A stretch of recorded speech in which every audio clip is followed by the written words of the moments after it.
Hi friends, ఎలా ఉన్నారు? Age of information. అవును, మనం ఇప్పుడున్న టైం ఏజ్ ఆఫ్ ఇన్ఫర్మేషన్. మన చుట్టూ ఎక్కడ చూసినా కూడా ఇన్ఫర్మేషన్ అనేది పుష్కలంగా ఉంది. Internet, YouTube, social media, news channels అన్నిటిలోనూ ఇన్ఫర్మేషన్ అనేది ఉంది. మీరు మొబైల్లో చూస్తున్నంతసేపు ఆ యాప్లోని ఇన్ఫర్మేషన్ మీరు యాక్సెస్ చేయొచ్చు. మీరు మొబైల్ పక్కన పెట్టేశాక మీ ఇన్ఫర్మేషన్ని ఆ యాప్స్ యాక్సెస్ చేస్తున్నాయి. ఇది మనం కొత్తగా చెప్పుకునేది కాదు, ఇది డైలీ జరుగుతుంది. కానీ ఇందులో నుంచి మనం ఏం తెలుసుకోవాలి? ఏ ఇన్ఫర్మేషన్ మనకి ముఖ్యం, ఏ ఇన్ఫర్మేషన్ మనకి ముఖ్యం కాదు అనేది మనం తెలుసుకోవాలి. ఎందుకని మీరు అడగవచ్చు. ఈ మాట నేను ఇంటర్నెట్లో ఎక్కడో చదివాను. అదేంటంటే, this is the best time to win because every one is so damn distracted. హార్ష్గా అనిపించినా కూడా ఇది నిజం. Reels, trolls, cinema reviews, celebrity gossips, nostalgia and technologia అన్నిటితో ఫుల్ డిస్ట్రాక్టెడ్గా మనం ఉన్నాం. కానీ కొంతమంది ఏం చేస్తున్నారు తెలుసా? సేమ్ యూట్యూబ్ని, సోషల్ మీడియాని స్కిల్స్ నేర్చుకోవడానికి, లైఫ్లో ఎదగడానికి యూజ్ చేస్తున్నారు. ఎందుకంటే టన్స్ ఆఫ్ ఇన్ఫర్మేషన్ వాళ్ళకి దొరుకుతుంది. కానీ మనలో చాలా మంది we are so distracted so that they can't see what is valuable. యూట్యూబ్లో video editing, coding, MS Excel, drawing, photography, ఇంకా చాలా టాపిక్స్ గురించి ట్యూటోరియల్ వీడియోస్ గంటలు కొద్దున్నాయి. ఇంటర్నెట్లో ఇన్ఫైనైట్ ఇన్ఫర్మేషన్ ఉంది. కరెంట్ అఫైర్స్ గురించి, గ్లోబల్ న్యూస్ గురించి ప్రతి ఇన్ఫర్మేషన్ ఉంది. నీకేం కావాలి అన్న క్లారిటీ నీకు ఇక్కడ ఉండాలి. ఆ క్లారిటీనే నిన్ను నడిపిస్తుంది. ఎంటర్టైన్మెంట్ తప్పు కాదు, రోజులో కాస్త రిలాక్స్ అవ్వడం తప్పు కాదు. కానీ మీ టోటల్ ఎగ్జిస్టెన్స్ని వాటితో లింక్ చేసి చూడటం కరెక్ట్ కాదు. ఎవరి చాయిస్ వాళ్ళది, జడ్జ్ చేసే రైట్ ఎవరికీ లేదు. ఇది మనందరికీ తెలుసు. But it is what it is. ఇక్కడ రైట్ ఆ రాంగ్ అనేది క్వశ్చన్ కాదు. What is that you really want, అది అసలైన క్వశ్చన్. అండ్ మీ వాంట్ని తెలుసుకోవడానికి బెస్ట్ రూల్ ద 5/25 రూల్. ఈ రూల్ని సజెస్ట్ చేసింది ఎవరో కాదు, పెట్టుబడి మాంత్రికుడు వారెన్ బఫెట్. ఈ రూల్ కాన్సెప్ట్ ఏంటంటే, ఒక పెన్, పేపర్ తీసుకోండి. మీరు లైఫ్లో కంపల్సరీగా చేయాలనుకుంటున్న 25 విషయాల్ని లిస్ట్గా రాయండి. ఆ లిస్ట్లో టాప్ 5ని సెలెక్ట్ చేసుకోండి. ఇప్పుడు ఆ టాప్ 5 కాకుండా మిగిలిపోయిన 20 విషయాలు ఉన్నాయి చూసారా, వాటిని మీరు బిర్యానీలో ఎలైచీని తీసి పక్కన పాడేసినట్టు పాడేయండి. అసలు మీరు సెలెక్ట్ చేసుకున్న ఈ టాప్ 5ని ఎందుకు ఇప్పుడు దాకా రీచ్ అవ్వలేదు అనే క్వశ్చన్కి ఆన్సర్ మిగిలిన 20 విషయాలు.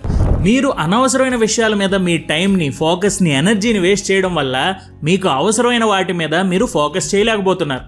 మనందరికీ జనరల్గా అనిపిస్తూ ఉంటుంది, నాకు నచ్చినవి చేయడానికి టైం ఉండడం లేదు అని.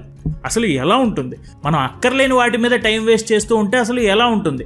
నువ్వు ఎప్పుడైతే ఆ లిస్ట్ని రెడీ చేసి మిగిలిన 20 విషయాల్ని అవాయిడ్ చేయడం చేస్తావో అప్పటి నుంచి స్టార్ట్ అవుతుంది నీ ఫోకస్ అండ్ ఎనర్జీ నీ టాప్ 5 మీద, ఆ ప్రయారిటీస్ మీద పెట్టడం నువ్వు మొదలు పెడతావు. అప్పుడు నీ లైఫే మారిపోతుంది. నీ లైఫ్కి అసలు వాల్యూ యాడ్ చేసేవి ఏంటో నీకు తెలుస్తుంది. మీరు ముందు కనుక అబ్జర్వ్ చేస్తే, రోజులో చాలాసార్లు అలిసిపోయినట్టుగా లేకపోతే బద్ధకంగా ఉండడానికి రీజన్ ఏంటంటే, మేబీ మీకు సబ్కాన్షియస్గా ఎక్కడో ఈ పని చేయడం వల్ల నాకు ఏమీ యూజ్ లేదు అన్న ఆలోచన మిమ్మల్ని ఆ వర్క్ మీద ఫోకస్ చేయనివ్వడం లేదు. అది మీకు ప్రాపర్గా అర్థం కాక నేను టైం వేస్ట్ చేస్తున్నానేమో అనే గిల్ట్ ఫీలింగ్ మీరు క్యారీ చేయాల్సి వస్తుంది. ఈ హెడ్ఏక్ అంతా వద్దు. అనుకునే లిస్ట్ ప్రిపేర్ చేసుకోండి. అవసరమైన వాటి మీద ఫోకస్ పెట్టండి. అవసరం లేని వాటిని పక్కన పడేయండి. అండ్ ఏది అవసరమో తెలుసుకుని దాని మీద పని చేసే టైంలో మిమ్మల్ని ఆపే విషయం ఒకటే ఉంది, అదే రెసిస్టెన్స్. ఈ రెసిస్టెన్స్ ఎలాంటిదంటే, మనం ఒక ముఖ్యమైన లేదా మనకి చాలా ఉపయోగకరమైన పని చేసేటప్పుడు మాత్రమే ఈ రెసిస్టెన్స్ వస్తుంది. అంటే మనం చదువుదాం అని బుక్ ఓపెన్ చేసినప్పుడే సడన్ గా మన డెస్క్ అంత నీట్గా లేదు, క్లీన్ చేయాలనిపిస్తుంది. మనం కూర్చున్న కుర్చీ ఎంత గట్టిగా ఉన్నా కూడా అదొక బెడ్ లాగా హ్యాపీగా నిద్రపోవచ్చు అనిపిస్తుంది. మొబైల్ మోక్కుండానే నాకు నోటిఫికేషన్ వచ్చేసిందని మన చెయ్యి ఆటోమేటిక్గా వెళ్ళిపోయి ఫోన్ ఓపెన్ చేసేస్తుంది. ఇదంతా మన మైండ్ క్రియేట్ చేస్తున్న రెసిస్టెన్స్. మీరు అబ్జర్వ్ చేస్తే ఈ రెసిస్టెన్స్ మీరు ఏదైనా ఉపయోగకరమైన పని చేసేటప్పుడే వస్తుంది. మీరు రీల్స్ చూస్తున్నప్పుడు, సోషల్ మీడియాలో టైం వేస్ట్ చేస్తున్నప్పుడు రెసిస్టెన్స్ అనేది రాదు. ఎందుకంటే మన బ్రెయిన్ ఒక డిఫెన్స్ సిస్టమ్ లాగా వర్క్ చేస్తుంది. మనకి అలవాటైన దానికంటే ఎక్కువ వర్క్ చేస్తున్నప్పుడు మన బ్రెయిన్ వెంటనే నిన్ను ప్రొటెక్ట్ చేయడానికి డిస్ట్రాక్షన్స్ని క్రియేట్ చేసి ఒక స్ట్రాంగ్ రెసిస్టెన్స్ని బిల్డ్ చేస్తుంది. మన బ్రెయిన్లో ఎమిగ్డలా అని ఒకటి ఉంటుంది. అది మనలో ఫియర్, యాంగ్జైటీ లాంటి ఎమోషనల్ ప్రాసెసింగ్కి బ్రెయిన్లో ఈ ఏరియానే ఉపయోగపడుతుంది. ఒక పని చెయ్యాలి అని అనుకున్నప్పుడు ఆ పనిని ఈ ఎమిగ్డలా ఒక రిస్క్ లా చూస్తుంది. మనం రిస్క్ తీసుకోవడానికి రెడీ అయినప్పుడు మనలో ప్రోక్రాస్టినేషన్ని, పర్ఫెక్షన్ అచీవ్ చేయాలి, ఇలాంటివన్నీ మనలో రేకెత్తించి ఈ పనిని ఒక రిస్క్ గా చూపించి మన మైండ్ లోనే ఇది పోస్ట్ పోన్ చేసేలాగా చూస్తుంది. నిజానికి ఈ రెసిస్టెన్స్ ఒక రకంగా మంచిదే. ఎందుకంటే మనం ఏదైనా ఒక వీక్ మూమెంట్లో తప్పు చేయాలి అనే ఆలోచన వచ్చినప్పుడు ఈ రెసిస్టెన్స్ అనేది మనకు ఉపయోగపడుతుంది. కానీ ఇదే రెసిస్టెన్స్ మన లైఫ్లో నెక్స్ట్ స్టెప్కి వెళ్ళడానికి రిస్క్ చేయాల్సి వచ్చినప్పుడు అడ్డుపడుతుంది. సో ఈ రెసిస్టెన్స్ పని సేఫ్ కాదేమో అని మీకు వార్నింగ్ ఇవ్వడం. మీరు ఆ టైంలో ఆ రెసిస్టెన్స్కి చెప్పాల్సింది ఏంటంటే, నేను ఏం ఆలోచన లేకుండా ఇది చేయడం లేదు, this is for my own good అని దాన్ని కన్విన్స్ చేయాలి. ఒక్కో సిచ్యువేషన్లో నీ కన్విక్షన్ ఎంత స్ట్రాంగ్గా ఉంటుందో రెసిస్టెన్స్ కూడా అప్పుడప్పుడు అంతే స్ట్రాంగ్గా ఉంటుంది. దానివల్ల వర్క్ మీరు కొంచెం స్లోగా చేస్తారు. బట్ డే బై డే నువ్వు ఆ రెసిస్టెన్స్ని దాటుకుంటూ వెళ్తే వర్క్ ఈజీగా మీరు చేయడం మొదలు పెడతారు. ఇదంతా నేను పాజిటివ్ సెన్స్లో చెప్తున్నా. రెసిస్టెన్స్ని ఫైట్ చేయాలి అని చెప్పా అని మీరు తప్పు చేస్తున్నప్పుడు వచ్చే రెసిస్టెన్స్ని ఫైట్ చేయకూడదు. రెసిస్టెన్స్ అన్నది మీకు మంచి జరగాలని చూసే ఒక defensive tool. So use it wisely. And ఈ రెసిస్టెన్స్ని రిపీటెడ్గా ఎదుర్కోవాలి. రెసిస్టెన్స్ ఎంత వస్తే అంత తీవ్రంగా మీరు ప్రయత్నించాలి. అది ఎలాగో నెక్స్ట్ పాయింట్లో చూద్దాం. అదే యాంటీ ఫ్రెజిలిటీ. మనం ఎక్కువ ఫోర్స్ లేదా స్ట్రెస్ ఒక గ్లాస్ మీద యూజ్ చేస్తే అది పగిలిపోతుంది. ప్లాస్టిక్ మీద యూజ్ చేస్తే అది బెండ్ అయిపోతుంది.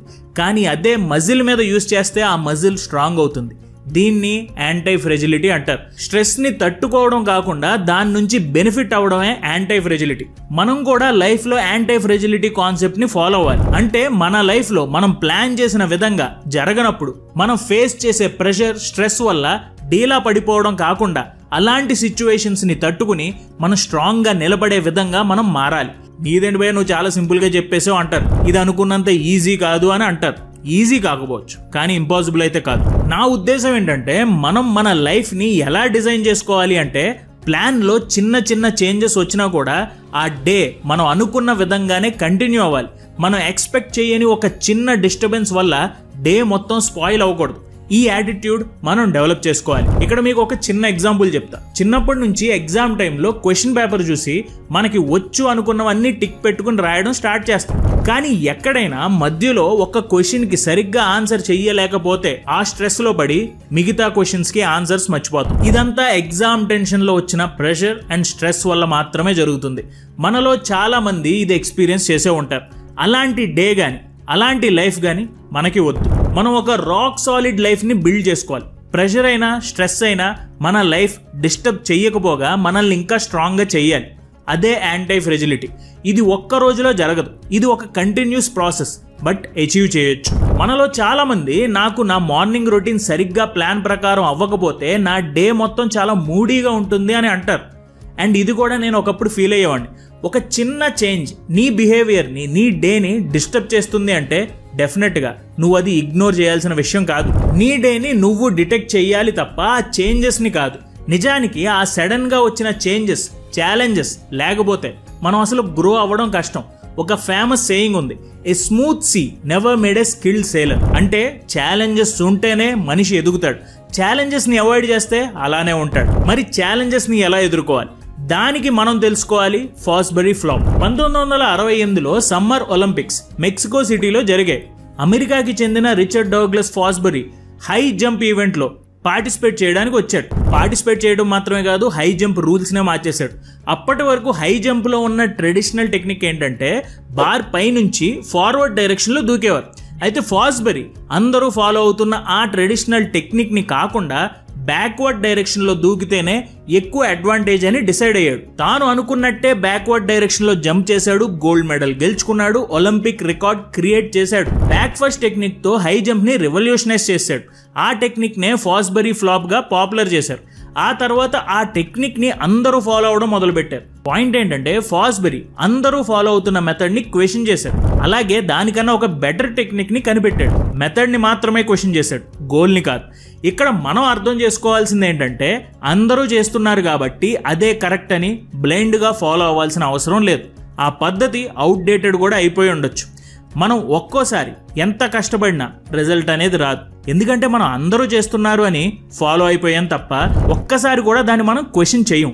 ఇది కరెక్టేనా లేదా కొంచెం డిఫరెంట్గా చేయొచ్చా ఇలా ఎప్పుడు అనుకోం. సొసైటీ ఒక ఫిక్స్డ్ టెంప్లెట్ని క్రియేట్ చేసింది. పుట్టడం, స్కూల్, ఇంటర్, ఇంజనీరింగ్, జాబ్, ఇల్లు, పెళ్లి, పిల్లలు, తర్వాత వాళ్ళ స్కూల్, ఇంటర్, ఇంజనీరింగ్, జాబ్, ఇల్లు, పెళ్లి. అండ్ ఇది కంటిన్యూ అవుతూనే ఉంటుంది. ఈ సైకిల్లో మనం ఎండ్ అయిపోతాం కానీ ఆ సైకిల్ మాత్రం ఎండ్ అవ్వదు, అలా వెళ్తూనే ఉంటుంది. అయితే మనం అర్థం చేసుకోవాల్సింది ఏంటంటే, ఈ సైకిల్లో ఏ గోల్ కూడా రాంగ్ ఇంటెన్షన్తో పెట్టింది కాదు. సో మనం ఆ గోల్ని క్వశ్చన్ చేయాల్సిన అవసరం లేదు. ఆ గోల్ రీచ్ అవ్వడానికి అందరూ ఫాలో అవుతున్న మెథడ్ని మనం క్వశ్చన్ చేయాలి. స్కూల్ అన్నది కేవలం మార్క్స్ కోసం మాత్రమే కాదు, నాలెడ్జ్ కోసం అని మనం తెలుసుకోవాలి. ఇంటర్లో ఎంపీసీ లేదా బైపీసీ మాత్రమే కాదు, వేరే గ్రూప్స్ కూడా ఉన్నాయని మనం తెలుసుకోవాలి. ఇంజనీరింగ్ అంటే 4 year అన్లిమిటెడ్ ఫ్రీడమ్ మాత్రమే కాదు, లైఫ్ ని ఎలా ఫేస్ చేయాలో చెప్పే ఒక 4 year వర్క్ షాప్ గా మనం చూడాలి. సాఫ్ట్వేర్ జాబ్ ఒక్కటే జాబ్ కాదు, అలాంటి ఛాలెంజింగ్ అండ్ సాటిస్ఫైయింగ్ జాబ్స్ ఇంకా చాలానే ఉన్నాయి. ఇల్లు పెళ్లి అనే రెస్పాన్సిబిలిటీస్ అందరూ తీసుకుంటున్నారు కాబట్టి మనం కూడా చేయాలని కాదు, మీకు నచ్చినప్పుడు మీరు సిద్ధంగా ఉన్నప్పుడు మీరు చేయాలి. ఇక్కడ మొత్తానికి సారాంశం ఏంటంటే, నీకు ఒక విషయం నచ్చాలి అంటే నువ్వు చూసే పద్ధతి, చేసే పద్ధతి మార్చాలి తప్ప నాకు నచ్చదేమో అని వదిలేయకూడదు. సో లైఫ్లో ఛాలెంజెస్ వచ్చినప్పుడు అందరూ వెళ్ళే పద్ధతినే ఫాలో అవ్వాలనే రూల్ లేదు. మీ రూల్ని మీరు బిల్డ్ చేసుకోండి. ఛాలెంజ్లో ఫెయిల్ అయితే నేర్చుకోండి తప్ప వదలకండి. అండ్ నెక్స్ట్ మనం తెలుసుకోవాల్సిన important point exponential thinking. Aravinda Sametha సినిమాలో ఒక డైలాగ్ ఉంటుంది, 100 అడుగులు తవ్వితే నీళ్లు పడతాయని చెప్పినప్పుడు 99 అడుగులు తవ్వి ఆపేసేవాడిని ఏమంటారు అని. ఎక్స్పోనెన్షియల్ థింకర్స్ అంటారు. మీరేదో కోరుకున్నారు కాబట్టి మీకు అనుకున్న రిజల్ట్స్ రావు, మీరు కష్టపడితేనే రిజల్ట్స్ వస్తాయి. మనలో చాలా మంది డైటింగ్ అని స్టార్ట్ చేస్తారు, ఒక 2-3 weeks చేస్తారు, రిజల్ట్స్ ఏమీ రావడం లేదని మానేస్తారు. ఇక్కడ మనం అర్థం చేసుకోవాల్సింది ఏంటంటే, మీరు మీ బాడీకి ఇంట్రడ్యూస్ చేసిన చేంజ్ని అర్థం చేసుకోవడానికి మీ బాడీకి కొంచెం టైం పడుతుంది. ఆ చేంజ్కి అలవాటు పడటానికి తర్వాత ఇంకొంచెం టైం పడుతుంది. ఆ చేంజ్కి రెస్పాండ్ అవ్వడానికి ఇంకొంచెం టైం పడుతుంది. ఈ ప్రాసెస్లో మీకు రిజల్ట్ కనిపించలేదని మధ్యలో ఆపేస్తే మళ్ళీ స్టోరీ మొదలుకు వస్తుంది. ప్రోగ్రెస్ ఎప్పుడూ స్లోగా ఉండొచ్చు, కానీ ఒక్కసారి కనిపించడం మొదలు పెడితే you will feel very different. నిజమైన రిజల్ట్స్ అన్నవి మీరు పేషెన్స్తో అచీవ్ చేయగలరు, కానీ ఫోర్స్తో కాదు. ఇమాజిన్ చేసుకోండి, ఒక person Kashmir to Kanyakumari cycle మీద వెళ్ళి రికార్డ్ క్రియేట్ చేయాలని అనుకున్నాడు. రోజుకి 50 kilometers వెళ్ళాలని ప్లాన్ చేసుకున్నాడు. ఫస్ట్ వీక్ రోజు 50 kilometers చాలా ఈజీగా ఉందనుకున్నాడు. తర్వాత రోజు నుంచి 100 kilometers వెళ్ళాలని డిసైడ్ అయ్యాడు. ఫస్ట్ టైం బాగానే వెళ్ళాడు, కానీ నెక్స్ట్ డే నుంచి తను ముందు పెట్టుకున్న 50 kilometers గోల్ కూడా రీచ్ అవ్వలేకపోయాడు. లాస్ట్కి తాను అనుకున్న రికార్డ్ని తాను క్రియేట్ చేయలేకపోయాడు. ఈ స్టోరీలో లెసన్ ఏంటంటే, compound effect is real. Compounding effect గురించి మన ఛానల్లో ఆల్రెడీ వినే ఉంటారు. Small smart choices plus consistency plus time is equal to radical difference. ఇది ఎప్పుడు గుర్తుంచుకోండి. మీరు తీసుకున్న చిన్న చిన్న తెలివైన నిర్ణయాలు కన్సిస్టెంట్గా కొంత టైం మీరు చేసుకుంటూ వెళ్తే మీ జీవితంలో రాడికల్ డిఫరెన్స్, ఒక పెను మార్పు మీరు చూస్తారు. అండ్ ఈ వీడియో చివరిలో మీకు చెప్పాలనుకున్న పాయింట్ ఏంటంటే, మనలో ఒక్కొక్కరికి ఒక్కొక్క గోల్ ఉంటుంది. కొంతమందికి గెలవడం గోల్, కొంతమందికి ఎవరిని గెలవకుండా ఉండడం గోల్. కానీ ఇక్కడ మనందరి పర్పస్ ఒకటే, మనిషిగా మన ఫుల్లెస్ట్ పొటెన్షియల్ మనం రీచ్ అవ్వాలి.